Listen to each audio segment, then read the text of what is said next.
주의 전에 올라오신 여러분을 주님의 이름으로 환영하고 축복을 드립니다. 오늘 눈도 하얗게 쌓였고 또 코로나19도 우리의 마음을 좀 무겁게 하는 부분이 있지만 그럼에도 불구하고 저와 여러분을 이곳에 불러주셔서 예배케 하시니 얼마나 감사합니까? 늘 우리의 삶의 중심 가운데 함께 하신 주님으로 인해서 여러분의 삶의 자리가 기쁨으로 가득 찰 수 있고 이 모든 어려움의 시간을 잘 이겨낼 수 있는 복의 자녀들 될 수 있기를 간절히 소망합니다.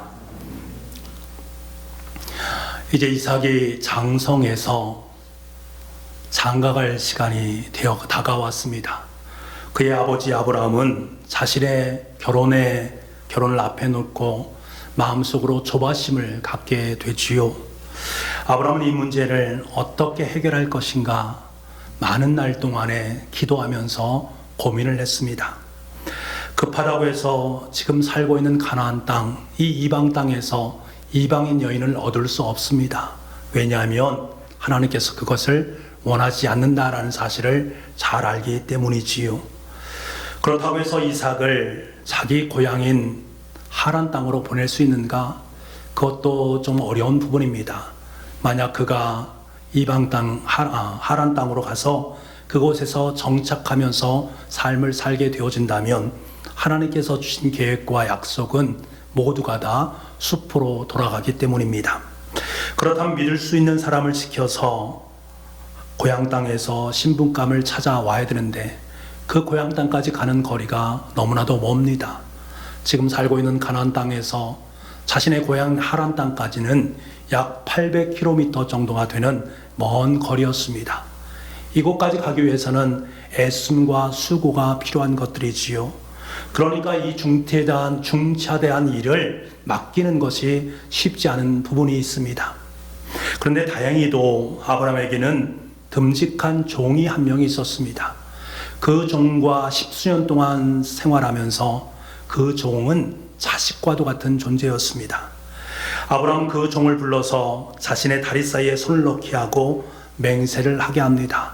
그만큼 이 일이 엄중한 일이기 때문에 그런 것입니다. 그리고 종에게 자신의 고향으로 가서 며느리감을 좀 구해오라 라고 부탁을 합니다. 이 종이 이것을 들었을 때 마음속에 두려움이 있지 않았겠습니까? 그래서 종은 묻습니다. 며느님이 되실 여인이 저를 따라오지 않겠다라고 거절한다면 어떻게 해야 합니까? 라고 묻습니다. 이렇게 중요한 일을 저에게 맡기시니 제가 이 일을 어떻게 감당할까? 또 여인이 따라오지 않는다면 어떻게 할까? 두려운 마음이 엄습한 것이지요. 이 사실 잘 알고 있는 아브라함은 그를 안심시키면서 7절에 이렇게 말합니다. 주님께서 천사를 너희 앞에 보내셔서 거기에서 내 아들의 아내 될 사람을 데려올 수 있도록 도와주실 것이다. 아브라함 말에 안심한 종은 낙타 10마리를 끌고 좋은 선물들을 가지고 떠나게 됩니다.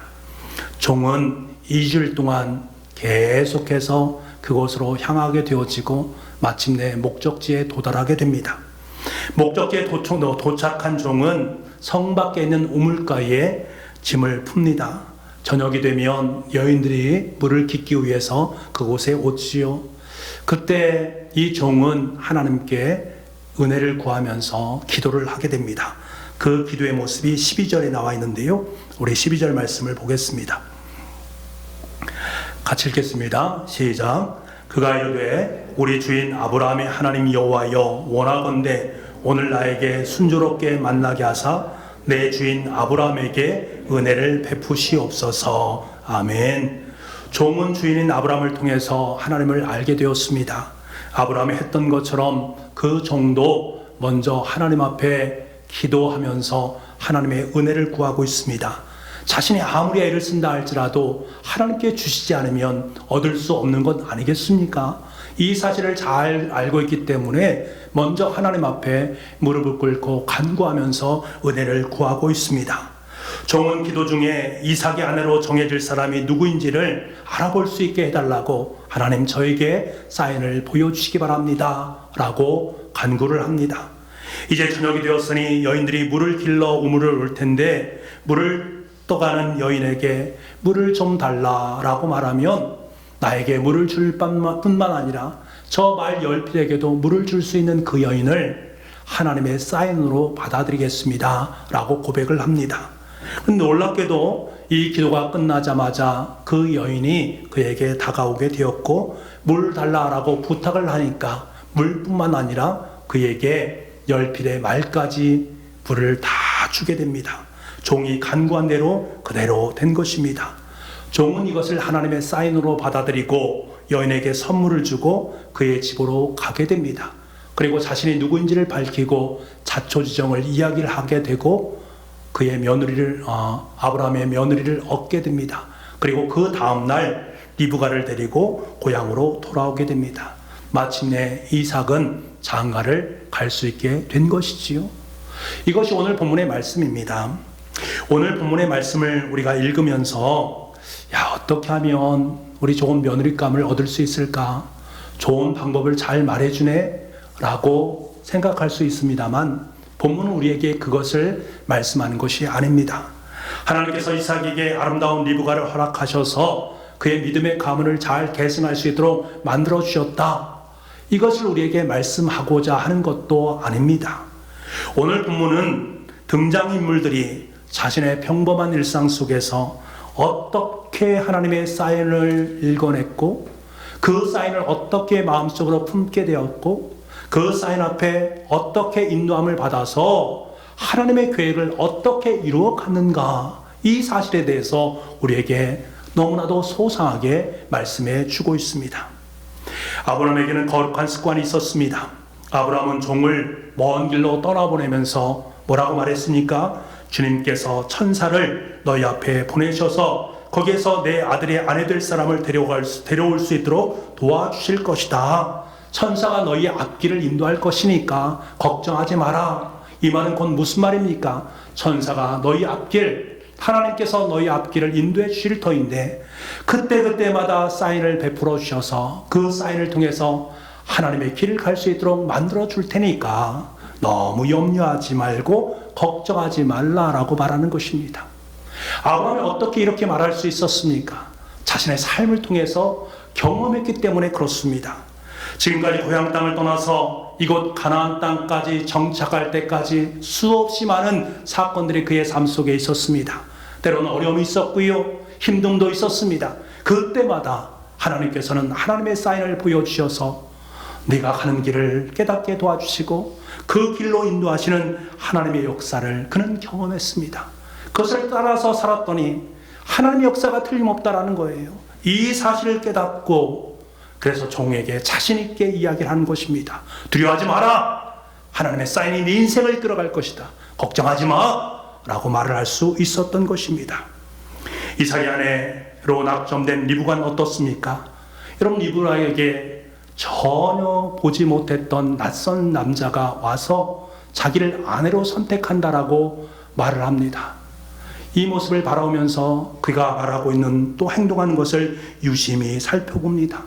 그 살펴본 속에서 성령 하나님의 은혜가 그에게 임함으로 말미암아 그녀에게 그에게 하나님의 사인이 있다라는 사실을 깨닫게 되어집니다.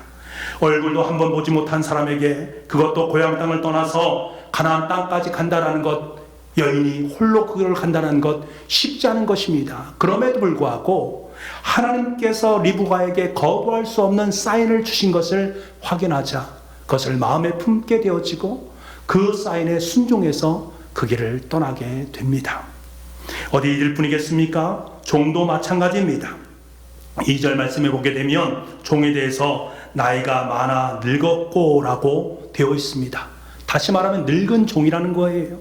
근데 여러분, 이 표현은 좀 잘못된 표현같이 느껴집니다. 왜냐하면 이것을 영어 성경으로 보게 되면 The senior servant 라고 되어 있습니다. senior라는 말을 사용하고 있습니다.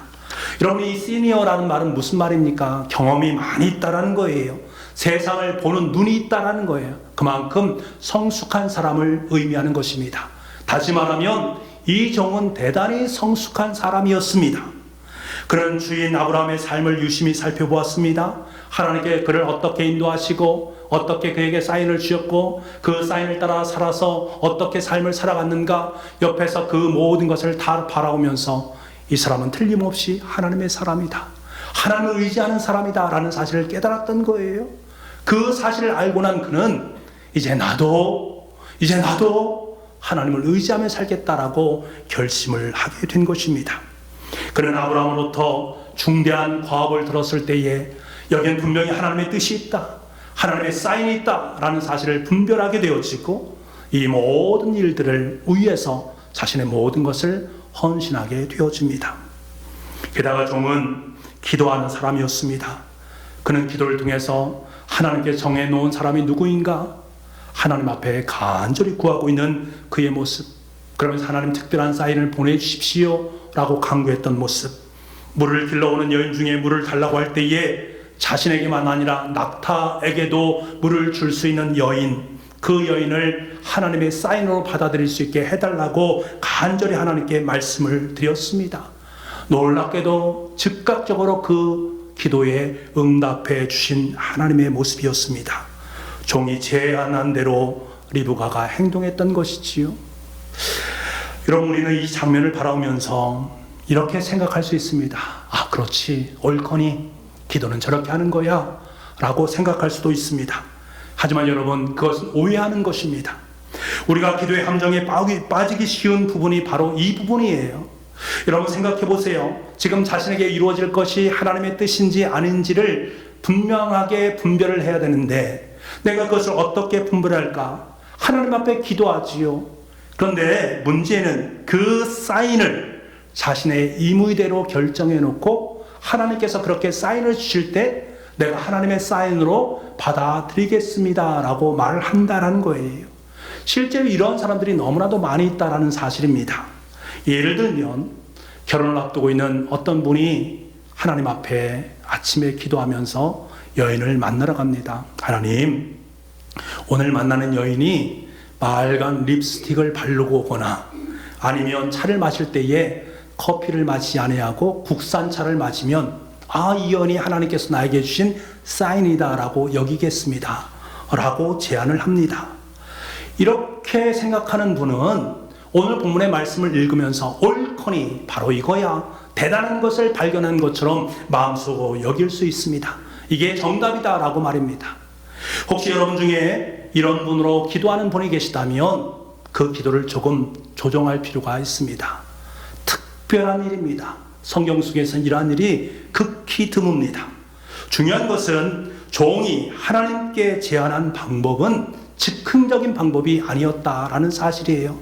면밀하게 기도하고 묵상하면서 나온 귀한 결론이었다라는 사실입니다. 여러분, 생각해 보십시오. 그는 지난 2주 동안에 중동의 모래바람을 뚫고 하란 땅까지 왔습니다. 그 험로를 걸어가면서 그가 무엇을 했겠습니까? 그의 목적지는 분명했습니다. 그의 목적은 이삭의 아내감을 얻는 것이었습니다. 아브라함의 며느리를 얻는 것입니다. 생판 가지 않은 하란 땅입니다. 한 번도 가본 적이 없습니다. 아는 사람도 한 명도 없습니다. 그곳에서 어떻게 어떤 여인을 택할지 지금 그러한 경험도 한 번도 해보지 않은 상황 속에 놓여 있단 말입니다. 다시 말하면 너무나 막막한 일입니다. 그럼 어떻게 해야 될까요? 2주 동안에 그 길을 걸어가면서 하나님 앞에 기도하는 거지요. 과연 이삭과 잘 어울리는 여인은 누구입니까?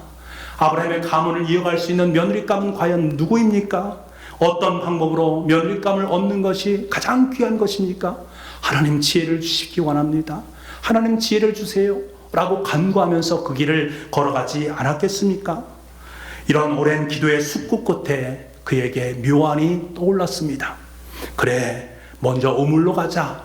우물가에 가서 나에게 물을 달라 라고 했는데 나에게 뿐만 아니라 나와 함께하고 있는 10마리의 낙타에게도 물을 주는 여인이 있다면 나만 생각하는 것이 아니라 그 짐승까지 생각하는 그 마음, 그 성품이 얼마나 좋은 성품이겠는가.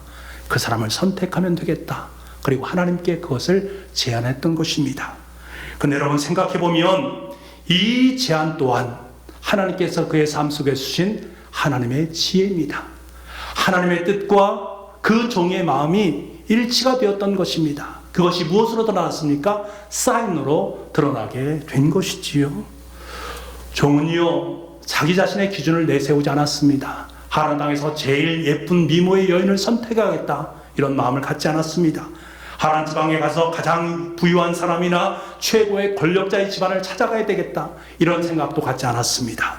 하나님께 기도했고 하나님의 사인을 구했고 그 사인이 그의 삶 속에 들어오자 그것을 하나님께서 주신 것으로 순종했을 뿐입니다.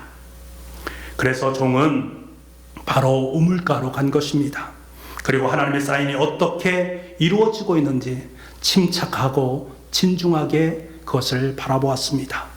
그때 한 여인이 다가왔고 그녀의 행동을 유심히 살펴보았습니다. 여러분, 사실 열필, 이 낙타에게 물을 댄다라는 것, 공급한다는 것 쉽지 않습니다. 여인의 몸으로 그것을 감당한다는 것 쉽지 않습니다. 그러나 묵묵히 그 일을 행하고 있는 리브가를 바라보는 그의 모습, 성경 그것을 뭐라고 말합니까? 21절에 보면 묵묵히 주목하여 보았다라고 말합니다. 묵묵히 그녀의 하는 행동 하나하나를 관찰하면서 신중했다라는 것입니다.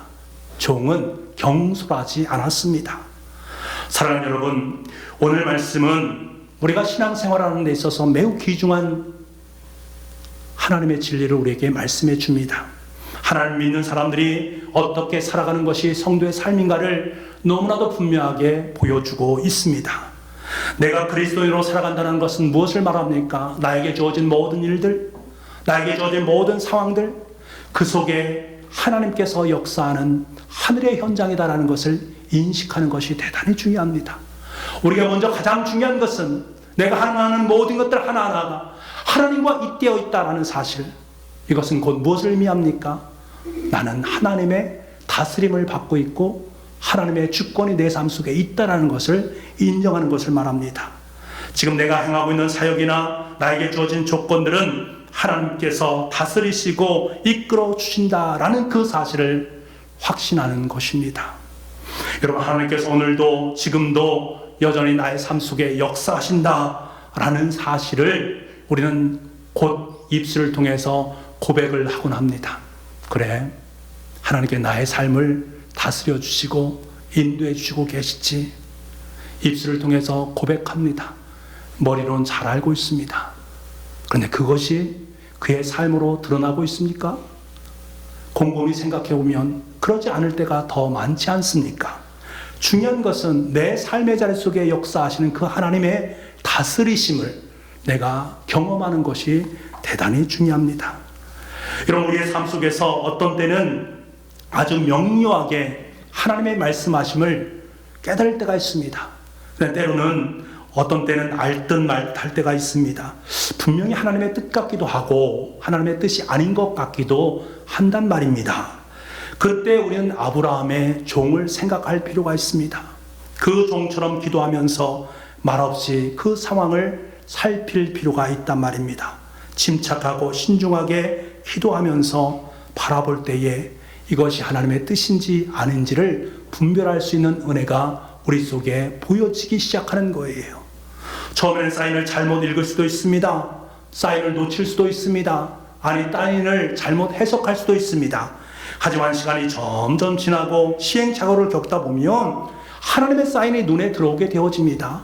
아, 지금 나의 삶 속에 일어나는 이 일은 하나님이 주신 사인이구나. 그런데 정말로 그럴까? 하나님 앞에 기도하며 하나님께서 어떻게 내 삶을 이끌어 가시는지를 찬찬히 살펴보게 되면, 아, 이것이 하나님이 정말로 말씀하신 하나님의 뜻이구나. 그럼 그것을 내가 믿음으로 받아들이게 되고 그것을 기쁨으로 내가 행할 수 있게 되는 것입니다. 사역의 현장이 바로 그것입니다. 내가 기뻐해서가 아니라 하나님께서 내 삶 속에 주신 그 사인이 하나님의 뜻임을 알기에, 하나님의 마음인 것을 알기에 내가 그것을 기쁨으로 감당할 수 있는 것입니다. 여러분, 하나님의 사역을 감당하면서 기쁜 마음이 없습니까? 그것이 내 삶 속에 은혜로 다가오지 않는 것처럼 여겨지십니까? 곰곰이 생각해 보십시오. 하나님의 사인이었는가? 내가 그것을 하나님의 귀한 사인으로 받아들이고 있는가? 하나님의 사인이라고 여겨진다면 기쁨으로 그것을 감당할 수 있습니다. 왜? 하나님이 주신 은혜인 것을 알기에, 하나님의 뜻을 이루는 것을 알기에, 하나님의 마음에 그 속에 깃들였다라는 사실을 알기에, 나는 하나님을 위해 살아가는 삶임을 내가 알기에 기쁨으로 그 사역을 감당할 수 있는 것입니다. 우리는 지금 대림절 기간을 보내고 있습니다. 대림절은 죄와 허물로 죽었던 인간을 구원하시기 위해서 이 땅에 오신 예수님, 그리고 다시 오실 예수님을 기다리는 절기입니다. 사실 교회 속에서 가장 중요한 절기는 대림절입니다.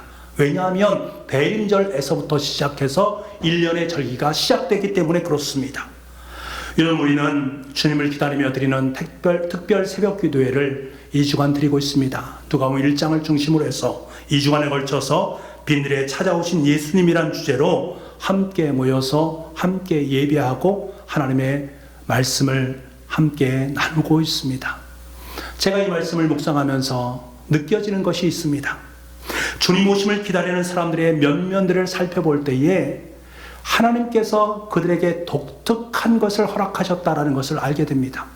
그들의 삶의 자리 속에 일상에서 벌어지고 있는 그러한 일들을 통해서 하나님께서 그들에게 어떠한 사인을 베풀어 주셨고, 그 사인을 내가 어떻게 마음속으로 받아들이게 되었고, 그리고 그것을 내 삶의 자리 속에 어떻게 인정하고 받아들이고 순종하며 살아갔는가라는 것을 너무나도 귀하게 말씀하고 있다는 사실을 깨닫게 되었습니다.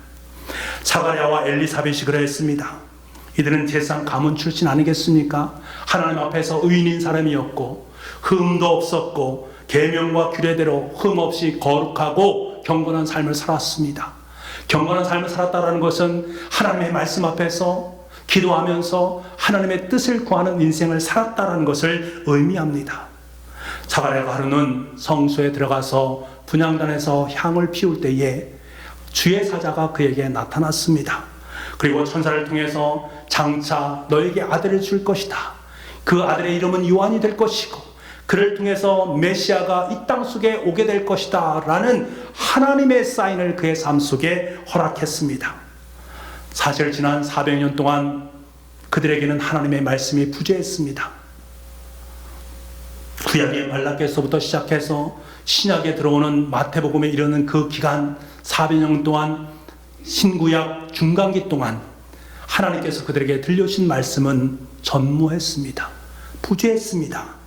당시의 예루살렘에는 제사장들이 2만 명 정도가 되었습니다. 24 반차로 나누어서 그리고 그 많은 사람들이 성전에 올라가서 1년에 2주 동안 의무적으로 하나님을 예배하고 하나님을 찬양을 했습니다. 그런데 그들이 하나님을 찬양하고 하나님을 예배했지만 그들은 실상은 하나님을 위한 예배를 드릴 수가 없었습니다. 왜? 하나님의 말씀이 부재했기 때문에 그렇습니다. 그런데 이 부재되었던 하나님의 말씀이 어디로부터 시작이 되고 있습니까? 사가랴가 분향하는 성소에서부터 다시금 들려오게 됩니다. 그러니 사가랴가 얼마나 놀랐겠습니까? 사가랴는 이것을 하나님의 사인으로 받아들이면 참 좋을 터인데 그렇게 하지 못합니다. 그러니까 하나님께서 그에게 구약 처방을 주시지요. 말을 하지 못하도록 만듭니다. 그래서 벙어리가 된 것입니다. 하지만 이 또한 사가랴에게 허락하신 하나님의 사인이었습니다. 하나님은 그에게 무엇을 말씀하고자 하는 것입니까? 하나님의 구원의 역사는 인간의 말로 이루어지는 것이 아니다.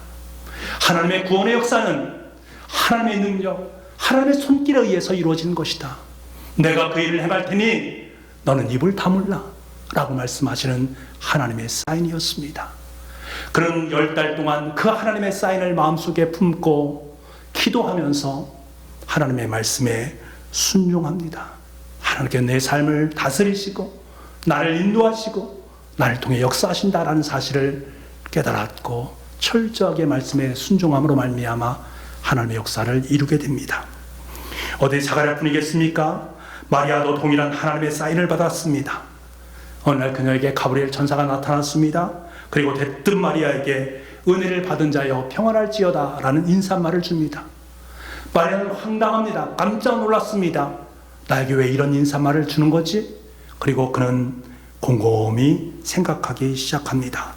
성경에 보니까 이런 인사가 어찌함인가 생각하매, 다시 말하면 하나님께서 그녀에게 주신 하나님의 사인의 말씀을 곰곰하게 생각하기 시작합니다.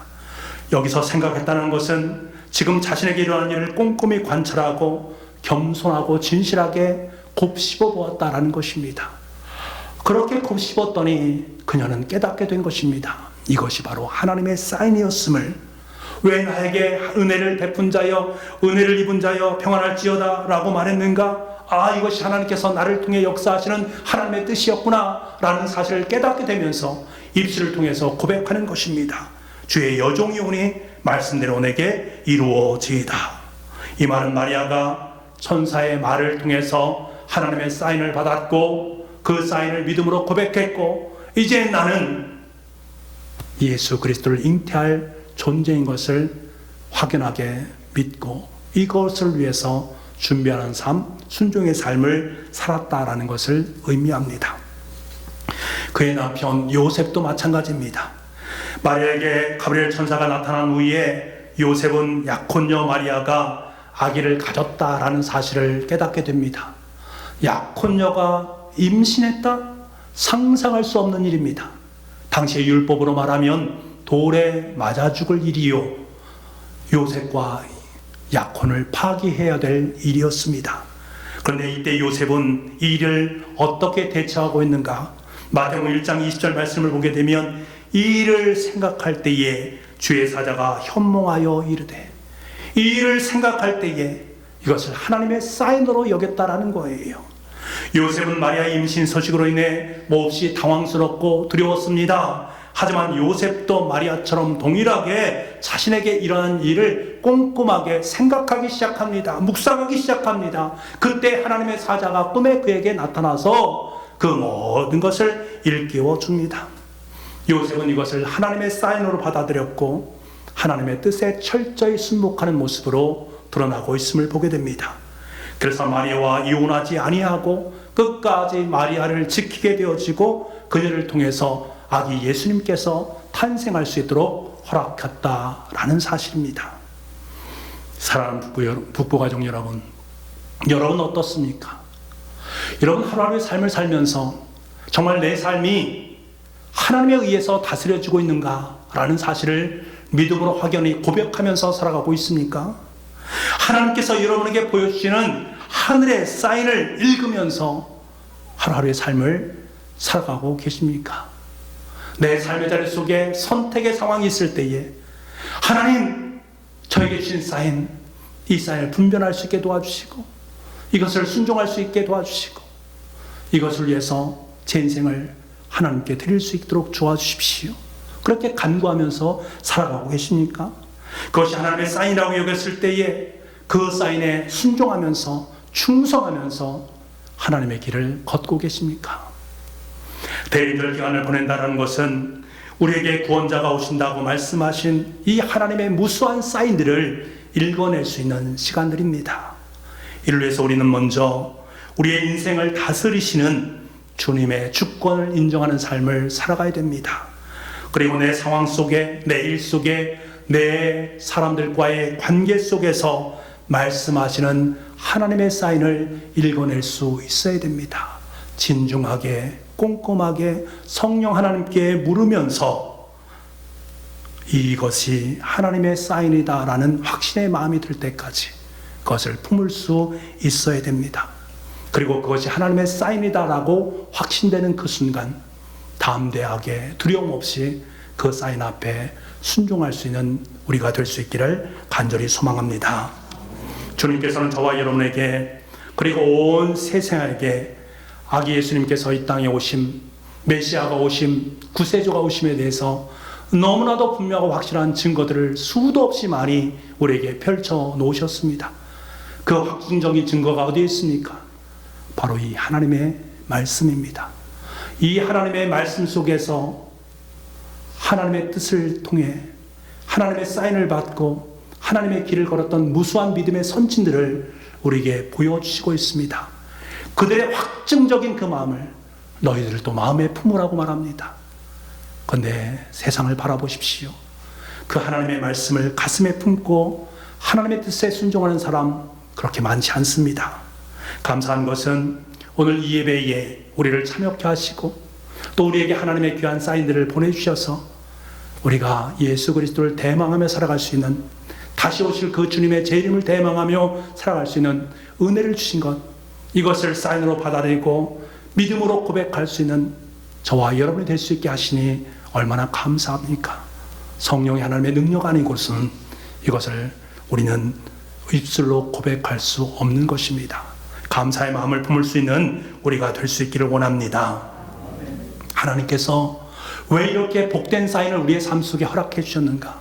왜 여러분을 지목하셔서, 왜 여러분을 택하셔서 이 위대한 하나님의 사인을 우리에게 허락해 주셨는가? 그것은 너무나 자명합니다. 여전히 깨닫지 못하는 세상의 사람들을 기억하라는 것입니다. 그들이 지금 어떠한 삶을 살고 있습니까? 자신의 계획과 능력과 욕망을 따라서 자기 혼자만의 행복을 쫓아서 삶을 살고 있습니다. 그 삶을 살아가는 것이 복된 삶이라고 여기면서 삶을 살아가고 있습니다. 그런데 그들은 영원한 것이 아니라 근시안적인 삶을 따라가고 있습니다. 왜 그럴까요? 그들에게도 동일한 사인이 주어졌습니다. 그런데 하나님이 주신 사인은 받아들이지 않습니다. 대신 사단이 그들에게 준 사인을 받아들입니다. 달콤한 꿀과 같은 그 사인을 통해서 나는 행복한 삶의 길을 가고 있다. 나는 지금 세상의 길을 걸어가면서 마치 그것이 생명의 길인 것처럼 나에게 많은 것을 안겨줄 것처럼 그 길로 당당하게 걸어가고 있다는 거예요. 그 사람들을 바라보라. 그리고 그들에게 분명하게 너희들이 가는 길은 사단의 사인을 따라가는 길이다. 너희들이 정말로 가야 될 길은 하나님께 허락하신 하나님의 사인의 길로 들어서야 된다. 그래서 우리 가운데 대림절을 허락하시고 큰 기쁨의 좋은 소식 되시는 예수님을 그들의 삶 속에 사인으로 증거되어지기를 소망하고 계신다라는 사실입니다. 아직도 주님의 사인을 전혀 깨닫지 못하는 여러분의 형제 자매들에게, 직장의 동료들에게, 믿음을 갖지 못한 그 사람들에게 하나님의 사인을 과감하게 보여주시기 바랍니다. 여러분의 인생을 바꾸고 내 인생을 새롭게 만드신 위대한 그 하나님의 사인을 여러분만 소유하지 마시고 우리 주위에 있는 많은 영혼들에게 그 사인을 보여주시고 그 사인을 따라가라, 따라오라, 함께 권면할 수 있는 저와 여러분의 삶이 될 수 있기를 간절히 소망합니다. 기도하겠습니다. 하나님 아버지, 아브라함도 우리 부가도 아브라함의 종도 하나님의 사인을 보았습니다. 그 사인을 따라 순종했습니다. 그리고 하나님의 계획을 아름답게 이루었습니다. 사가랴도 마리아도 요셉도 하나님의 사인이 보여줬습니다. 그 사인을 믿음으로 고백하며 하나님 앞에 충성했습니다. 우리에게도 이 위대한 하나님의 사인이 보여주신 줄 믿습니다. 우리도 이 사인에 따라서 주님의 길을 걷기를 소망합니다. 이 사인을 세상 속에 드리울 수 있기를 원합니다.